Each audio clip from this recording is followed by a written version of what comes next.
Hi வணக்கம். வணக்கம் sir. First நாள் கிளாஸ் எடுத்துகிட்ருக்கோம். ஃபஸ்ட்டு கிளாஸ் சாருக்கு எடுத்துகிட்ருக்கோம். ஏற்கனவே முன்னாடி வந்து ட்ரைனிங் பண்ணி ஒரு வருஷம் ஆகுமாங்க சார்.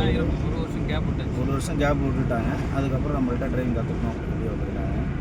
அதுக்கப்புறம் இப்போ பதினாலாவது கிளாஸ் கொடுத்துட்டு இப்போ பைபாஸில் சொல்லி கொடுத்துட்ருக்கேன்.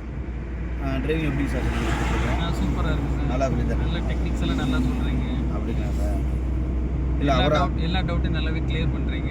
ஆமாம், சார் வந்து நம்ம சொல்கிறத அப்சர்வ் பண்ணி அவங்களே அப்சர்வ் பண்ணி ஓட்டிகிட்ருக்காங்க. அதனால் எனக்கு கொஞ்சம் ஈஸியாக இருக்குது. நம்ம சொல்லிக் கொடுக்குறத கரெக்டாக புரிஞ்சு கரெக்டாக ஓட்டுறதுனால எனக்கு சொல்லிக் கொடுக்குறது ஈஸியாக, அவருக்கு சொல்லிக் கொடுக்க ஈஸியாக இருக்குது. நெக்ஸ்ட் நல்லா வண்டி ஓட்டுனதுக்கப்புறம் நல்லா வீடியோவாக இன்னும் சூப்பராக ஓட்டுற மாதிரி உங்களை நான் போட்டு விட்றேன். ஓகே, பாய். Bye sir.